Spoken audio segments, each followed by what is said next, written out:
역대하 10장 말씀. 역대하 10장 말씀은 이제 전환기를 맞이하고 있습니다. 다윗과 솔로몬의 그 화려하고 번성하였던 시대가 이제 저물고 이제 새로운 시대를 맞이하게 됩니다.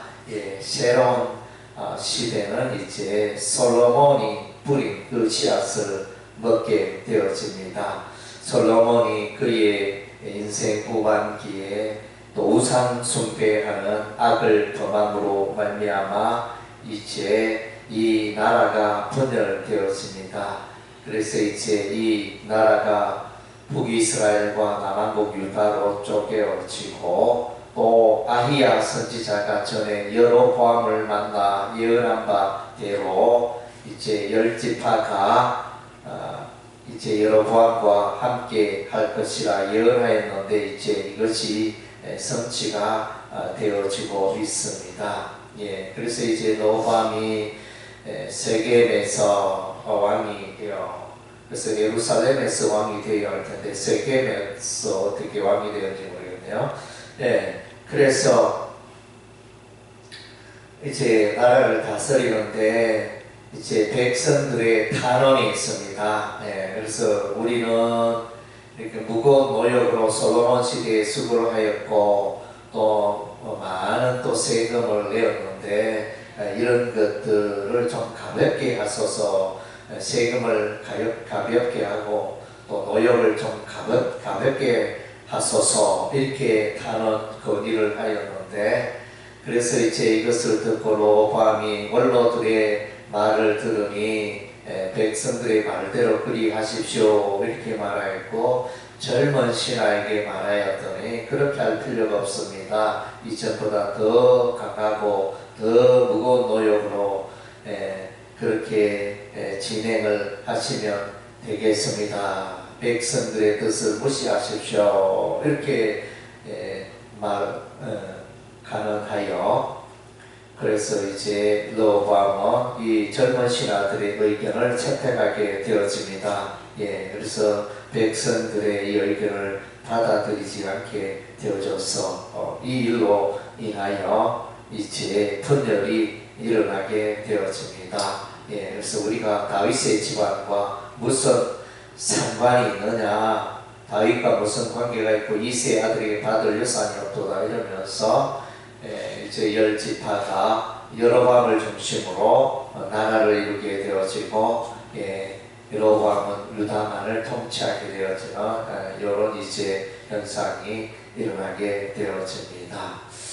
어떻게 보면 이제 역대하 10장의 말씀에 일종의 후유증이 일어나고 있다는 것입니다. 솔로몬 왕 시대에 그 후유증이 일어납니다. 솔로몬 왕의 우상 숭배로 말미암아 나라가 쪼개질 것을 벌써 예언하셨는데 그것을 솔로몬 왕 시대에 이루지 않고 그 아들 로보암 시대 때 이제 이루고 있는 것입니다. 그래서 오늘 본문에 이와 같이 로보암이 어리석은 결정을 한 것은 그래서 하나님께로 말미암아 난 것이라 15절 말씀에 그렇게 결론을 내리고 있습니다. 그래서 이제 솔로몬 왕의 그 후유증이, 솔로몬 시대의 후유증이 이제 나타나고, 또 솔로몬 왕 시대에는 이제 건축일을 많이 했습니다. 여호와의 전을 건축하고 또 왕궁을 건축하고 도합 20년 세월 동안 이제 건축의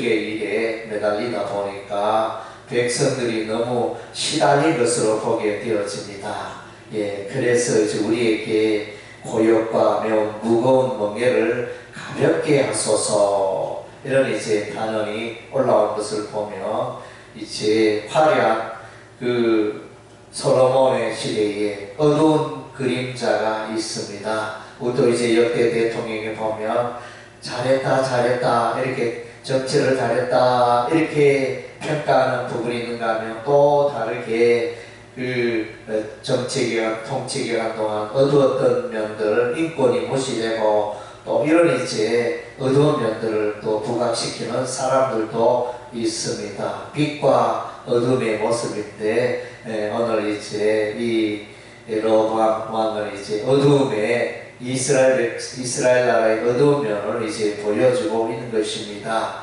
예, 이런 흐름에도 불구하고 이제 신앙의 유산을 물려주는 일에 실패한 것으로 보여집니다. 솔로몬 왕이 그 아들 로보암을 신앙으로 잘 지도하지 못했다는 것을 이제 우리가 알 수 있습니다.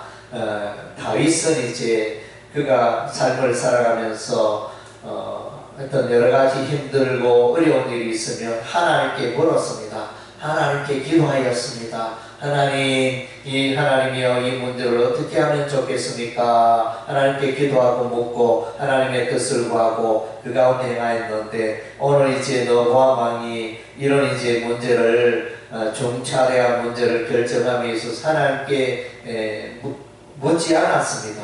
하나님 앞에 나아가 기도하고 고민하고 이런 것은 볼 수가 없습니다. 그냥 이제 인본주의, 세속주의로 가득합니다.